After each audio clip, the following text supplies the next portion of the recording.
Hey everybody, David Nelson, real estate professional with RE/MAX Advantage Plus in the beautiful and growing city of Lakeville, Minnesota. Today's video topic is going to be on searching for homes. This step is probably the most interesting and funnest time for buyers. They get to go in the houses and start digging around and with the ultimate goal of finding their dream home. I personally don't like doing this willy-nilly because it will waste your time, my time, seller's time, and a lot of people's time. By having a focused plan and kind of, really knowing what you want, it's going to help you be more successful in the long run and ultimately find your dream home in a lot less work. So I decided to give you guys a few tips and pointers on searching for homes to be more successful and to find your dream home better, because right now it is a seller's market. So if you're not prepared and on the ball, you potentially could lose out on your dream home, and nobody wants that. The first tip is, before you even go look at houses, you must get pre-approved. And I'm not talking pre-qualified, because in my mind, getting pre-qualified is a flat-out joke. Anybody can go online and within 10 minutes get pre-qualified with some random number that is calculated on some algorithm. You can blatantly lie about all your finances, and all of a sudden you you can afford a $300 million house. Unless you're Bill Gates, you probably can't. So getting pre-approved is much more efficient and time-consuming, yes, but it's going to put you in a better position. Don't be alarmed when the lender asks for your W-2s, your pay stubs, your bank statements, because when they do this, they're going to give you a really good idea where you financially stand, and they're going to give you a range of this is where the top end of the home you can afford. They'll also break down what your monthly payments are. So if you feel like you can't afford those monthly payments, then we'll go look at homes that aren't in that price range and possibly cheaper, so we can keep your monthly payments lower. Again, this is the very first step. I don't take buyers out until they get pre-approved.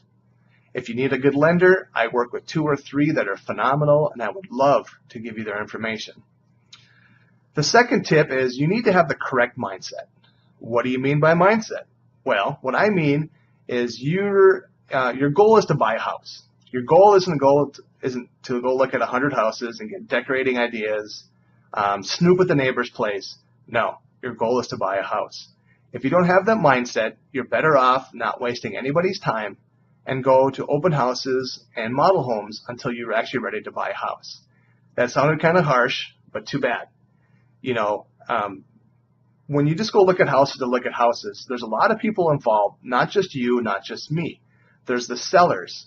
If you ever sold a house before and somebody books a showing, in the back of your head, you're thinking, man, this person could be the one that buys my house.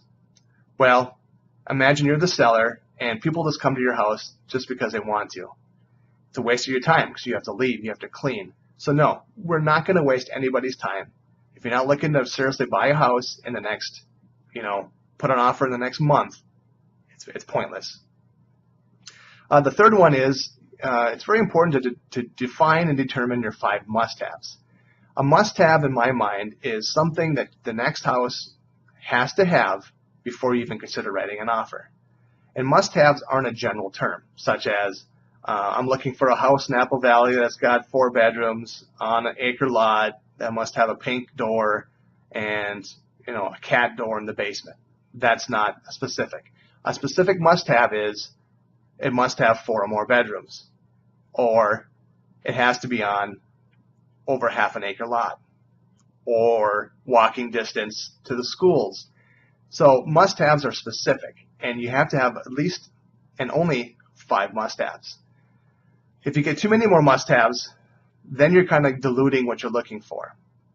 Once you determine your 5 must-haves, you can have a list of wants. In my mind, the wants are kind of like the icing on the cake. When I find you a house that has your 5 must-haves, the wants are the ones that make you determine that this is probably the house for us. It has its 5 must-haves, plus it has some of our wants. And, also by having your 5 must-haves, I can narrow down your home search to only give you homes that have your 5 must-haves. So you're not looking at houses that really don't suit your needs. It's only going to be houses that will suit your needs and that you should have some interest in. And then lastly, it's taking notes, and taking good notes. Writing down negatives, writing down positives after every house that we go to. On average, my buyers will write an offer on a home between 6 and 10 showings. Some have written an offer after looking at one house, and some take longer than 10.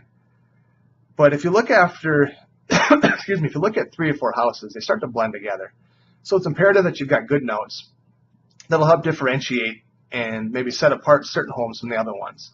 And don't forget to take notes on the neighborhood closest to the schools, a possible school district. Is it near or far from work? How does the house feel?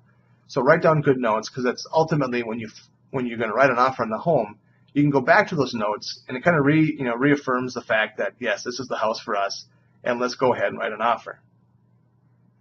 So again, there's some few tips and pointers on searching for homes. Each agent has their own criteria. These are just what I do and what they found very successful in my line of work. If you've got any questions, want further details, etc., please contact me.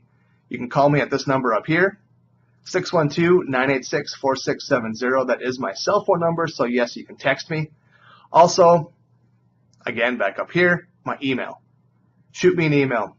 I check my phone frequently throughout the day, so I will respond to your emails probably within 12 hours, if not within the hour. And lastly, I produced a video on how to buy a home. It's about 15 minutes long, but it details the whole process from beginning to end, which is a very good reference to if you've got any questions on the home buying process. And this link is right up here. Just click on that. It takes you to the MinnesotaRealEstate.tv station, which is phenomenal and gives you more pointers. So again, thank you. Have a great day and happy buying.